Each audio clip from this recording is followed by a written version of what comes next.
अल्फाजों की दुनिया में आपका स्वागत है मेरे दोस्तों। तो आज की कहानी बहुत ही रहस्यमयी होने वाली है और कहानी का नाम है आखिरी दिया। तो चलिए बिना देर किए हुए कहानी पे चलते हैं।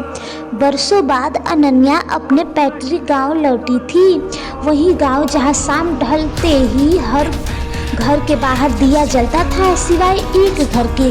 गांव के आखिरी छोर पर खड़ी थी एक पुरानी हवेली, टूटी हुई खिड़कियां, जंग लगा हुआ फाटक और अजीब बात ये कि उस हवेली में कभी भी अंधेरा नहीं होता था, फिर भी वहाँ कोई दिया नहीं जलता था। अनन्या की दादी ने जाते समय सिर्फ इतना कहा था, सूरज ढलने के बाद उस हवेली के तरफ मत देखना और अगर कोई आवाज़ बुलाए तो जवाब मत देना। पहली रात हवा अचानक ठंडी हो गई। अनन्या की खिड़की के सामने वही हवेली साफ दिखाई देती थी। रात के ठीक 12 बजे ठक ठक की आवाज़, किसी के कदमों की आवाज़, फिर एक फुसफुसाहट, दिया बुझ रहा है। अनन्या का दिल जोरों से धड़क उठा। कमरे में खड़ा रखा दिया अचानक कांपने लगा बिना हवा के ही। दूसरे दिन उसने गांव वालों से पूछा, सब चुप, कोई आंख नहीं मिला रहा था। आखिर एक बूढ़े ने कहा, उस हवेली में एक दिया जलता है बिटिया, जब तक वो जलता है गांव सुरक्षित है और अगर बुझ गया। अनन्या ने पूछा। बूढ़े के होठ कांप गए। तो जो दबाया गया है वो जाग जाएगा। तीसरी रात फिर आवाज आई, आज आखिरी रात है। इस बार अनन्या डर कर नहीं रुकी, वो हवेली की तरफ चल पड़ी। फाटक अपने आप खुल गया। अंदर एक बड़ा गलियारा और बीच में एक छोटा सा दिया। दिया के सामने एक आईना था। आईने में अनन्या ने अपना चेहरा नहीं देखा। पीछे से आवाज आई, हर पीढ़ी से एक रखवाला चाहिए। अनन्या पलटी पर वहाँ कोई नहीं था। अचानक उसकी कलाई जलने लगी, वही जन्म चिन्ह जो दादी के हाथ पर भी था। उसे सब समझ आ गया, ये हवेली कोई भूतों की जगह नहीं थी, ये सीमा थी इस दुनिया और उस दुनिया के बीच। और दिया रोक था। सुबह गांव के लोग, सभी लोग सामान्य थे। हवेली की खिड़की में पहली बार एक दिया जल रहा था, लेकिन अनन्या के घर का दरवाजा कभी नहीं खुला। आज भी गांव वाले कहते हैं, अगर रात के 12 बजे किसी खिड़की में दिया कांपता हुआ दिखे तो समझ लेना रखवाला अभी भी जाग रहा है। अनन्या के गायब होने के बाद गांव में एक अजीब शांति छा गई थी। न कोई बीमारी, न झगड़ा और न ही कोई अकाल।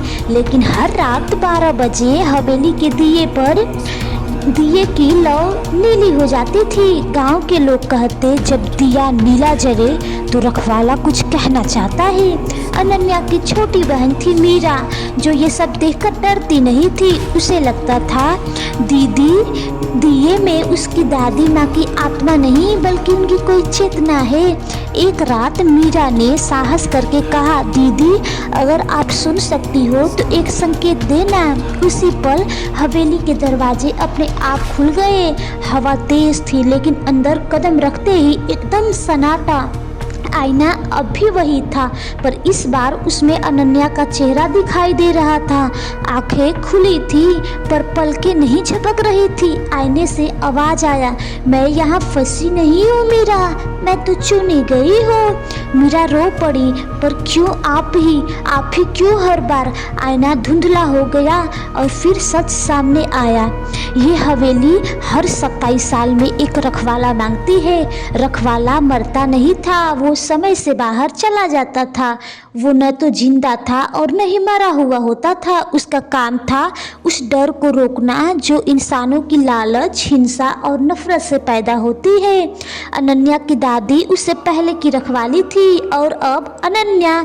मीरा ने कांपते हुए कहा, क्या दिया कभी भी बुझ सकता है? अनन्या की आवाज़ भारी हो गई। हाँ, अगर रखवाला तैयार न हुआ उसी पल मीरा के हाथ पर वही जन्म चिन्ह उभर आया।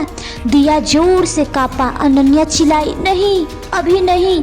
लेकिन हवेली ने फैसला कर लिया था। मीरा बेहोश हो गई। गांव वालों ने देखा हवेली में 2 दिए जल रहे थे, एक शांत, एक कांपता हुआ, और आईने पर खून से लिखा था, रखवाला कभी अकेले नहीं होते।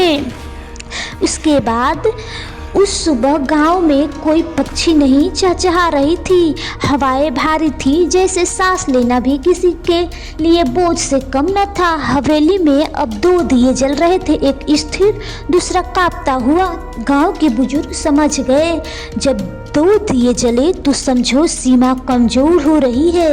मीरा को होश आया तो उसके कानों में एक ही आवाज़ गूंज रही थी, अगर डर जीता तो हम लौट आएंगे। उसे याद आया, बचपन में दादी कहा करती थी, कुछ दरवाजे इसलिए बंद रहते हैं क्योंकि इंसान उन्हें सह नहीं सकता। रात होते ही हवेली से अजीब साए निकलने लगे, दीवारों पर नहीं, जमीन पर चलते हुए। गांव के लोगों ने पहली बार देखा। उस सायों के चेहरे थे और वे चेहरे गांव वालों के अपने थे। कोई अपने पुराने अपराधों से भाग रहा था, तो कोई लालच से, तो कोई उस हत्या से जिसे उसने कभी स्वीकार नहीं किया था। मीरा भागती हुई हवेली पहुंची। आईना फटने लगा था। दरारों के बीच से एक गहरी आवाज आई, अब से 1 नहीं 2 रखवाले चाहिए। अनन्या की परछाई आईने से बाहर आई। आंखों में दर्द था लेकिन डर नहीं। मीरा, ये हवेली अब मुझे नहीं रोक पाएगी, मीरा कांपते हुए बोली। तो फिर गांव? अनन्या ने दिए की तरफ देखा। गांव तब तक सुरक्षित है जब तक कोई सच को स्वीकार करने को तैयार है। अचानक कांपता हुआ दिया बुझ गया और उसी पल सारे साए जोर से चिल्लाए। हवेली हिलने लगी, जमीन फटने लगा। मीरा ने चिल्लाकर कहा, मैं तैयार हूँ, लेकिन दिया नहीं जला। अनन्या आगे बढ़ी और पहली बार दियों को अपने हाथ में बुझा दिया। सब सन्नाटा, फिर एक नई रोशनी जली। दिया नहीं, मीरा की आंखों में। सुबह हवेली गायब थी। उसकी जगह एक छोटा सा मंदिर था जिसके सामने लिखा था, यहाँ कोई कैद नहीं है, यहाँ स्वीकृति है। गांव में अब दिए नहीं जलते थे, लेकिन अब डर को बाहर नहीं अंदर देखा जाता था। लेकिन आज भी अगर कोई रात के 12 बजे आईने में खुद को न देख पाए तो समझ लेना सीमा अभी पूरी तरह बंद नहीं हुई है।